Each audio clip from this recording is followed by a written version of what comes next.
How long did it take you to learn how to mix master properly?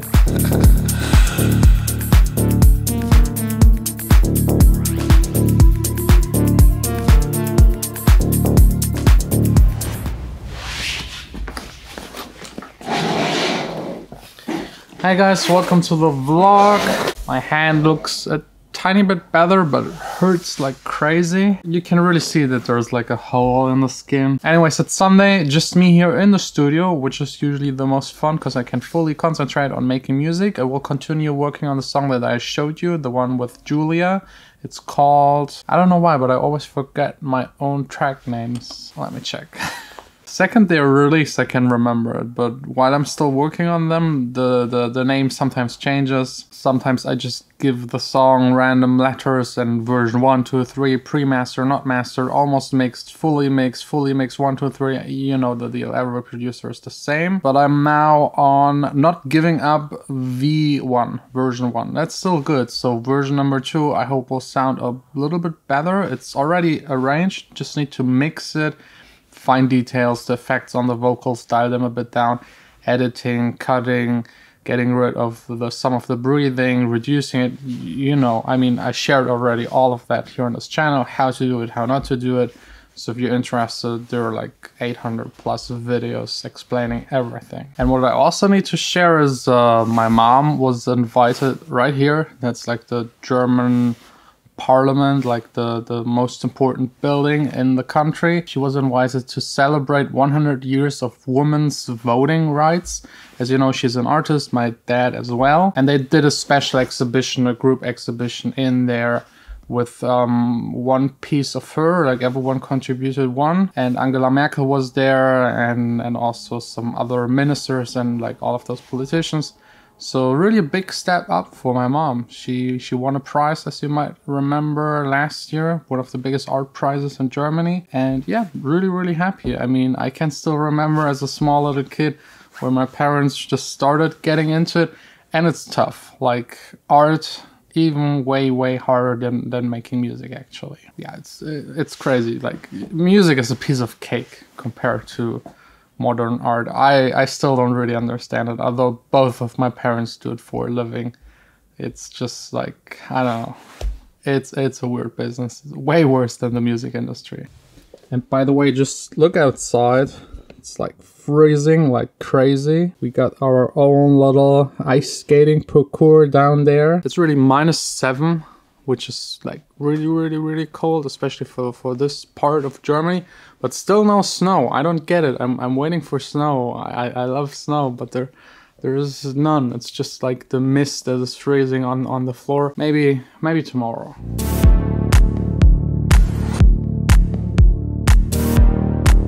All done making music. The song is nearly completed, and I have to say, so far my favorite song of this year. It's a little different and kind of still John Sine, so I'm really happy with that. And I thought it will be the hardest song to actually make.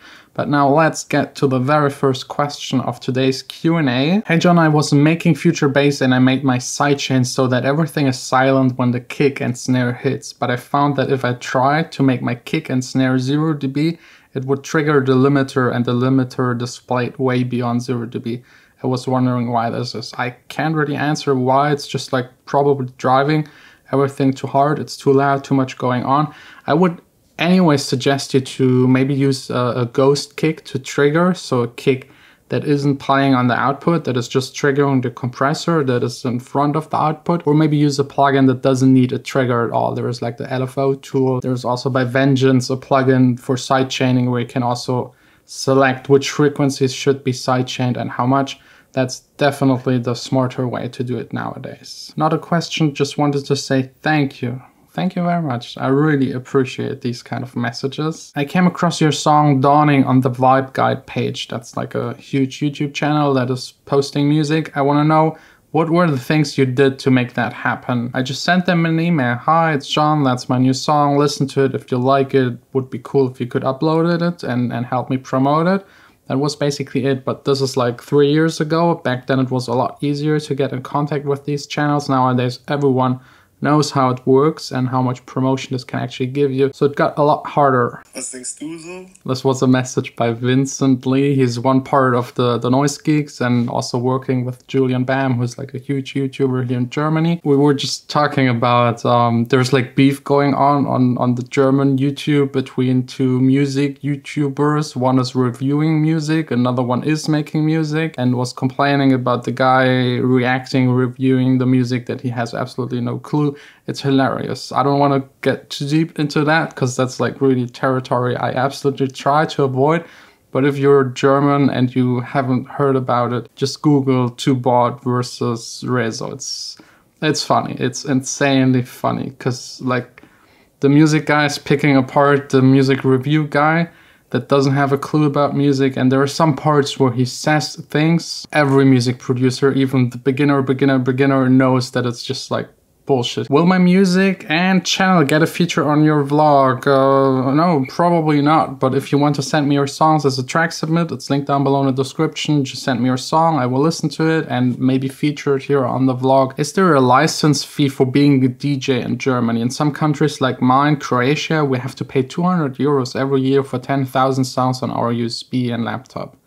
That's insane. In Germany, this is regulated by the GEMA, so the club owner has to pay GEMA fees based on how many people are able to be in there and how many square meters the place has and how many people he employs. It's like a fixed fee that they pay monthly or yearly, and it's actually not that high. But as a DJ, you're not responsible to pay anything for the songs you play. It's the club owner's responsibility. Why don't you like Big Room? Okay, I don't like Big Room. It's not that I don't like Big Room generally. It's just certain types of Big Room. And I have to say the type of Big Room that I don't like is slowly but steady fading away at the moment. It's getting more musical, more dubstep influence, more future-based influence, way more complex. I don't like the type of Big Room where you just have like a kick with a sub and then like a main synthesizer playing a really cheesy, simple melody and sounding like Kirmesmusik. That's what we call it in Germany. It's like Luna Park, scooter kind of music. I don't like that. It doesn't sound complex. It doesn't give me anything. I listen to it, I'm just instantly bored. But again, that's just my opinion. Big Room is still better than some other kinds of music. When was your first gig and how did you feel? It's like, wow, a long time. I don't know if I was 14 or 15, but it was in a youth club in a cellar with maybe like 50 guests, and yeah, it wasn't that bad actually, because I just did the first half hour, no one was anyways there, so I got very slowly into DJing and worked my way up. Here's someone having problems with the codec on SoundCloud. It sounds like shit. Everyone else's songs sound like shit. Is there anything we can do and keep in mind while mastering? No, it's just SoundCloud. They reduce the quality to a bare minimum. It just doesn't sound good. How long did it take you to learn how to mix master properly? I'm still learning. I mean, it's a never-ending process, but getting to a point where it was good enough to release it on a label took me maybe 3.5 years. I mean, just go to BEATPORT, check out one of my very first releases, and you know what it was sounding like. I mean, it was okay. It sounded like a song, but it's nothing I'm particularly proud of, so still learning. Better to invest into equipment or courses. This really depends on your level and what equipment you have. You should definitely buy speakers and definitely maybe a sound card if you want to record anything, and then probably invest into plugins and into synthesizers, software synthesizers, and then you really don't need any more equipment, no necessary equipment anymore needed. Then probably invest into learning making music. But there's also a ton free on YouTube. With mixing in the box being the new thing everybody wants, why did you get the analog gear? It looks cool and I got it for free. A friend of mine, it's all his. He built most of them, I think. Yeah, those 500 modules. I think this one he built, this one as well. And he doesn't need them and he doesn't have the space for them, so I got them for free, so why not? But if I had to buy any outboard gear, I probably wouldn't. You really don't need it. You can definitely mix in the box perfectly, maybe even a bit faster and be more versatile and just go back the next day and still work on it. How do I get a release on your record label? Make a song. It should have vocals on it. Be good, properly mixed, arranged, sound like a finished song, and then send it to the link that is also in the description, the demo drop link. I will listen to it, you will get an answer. Your songs are played on German radio stations, ? If not, why? You have to pay to be played on the radio, like very indirectly, because by German law it's not allowed to pay for radio plays, but you pay a radio promoter, he puts your song on there, and then it runs for a week, and if it doesn't perform, you're out again. I just don't have the money because it's like at least 10,000 euros, and you need at least 50, 60, 70,000 euros to do that with 5, 6, 7 songs to actually get your money back. So yeah, I just can't afford it. Can I publish my remix of Stay even if it does not get selected? No, absolutely not. You're not allowed to release it on any store or platform except for SoundCloud and YouTube, but no Spotify, no Apple Music. That's just for the very first place of the competition. Please respect that, because I have contracts with the singer, songwriter, with the label, my own label, with the publisher, and with Splice. So if you release it, this will definitely be taken down. I don't know if anyone is interested in free Yamaha speakers, but Bradley is giving them away. He lives in the Netherlands. Whoever wants to pick them up, he has to move to the US, so you can get free Yamaha speakers.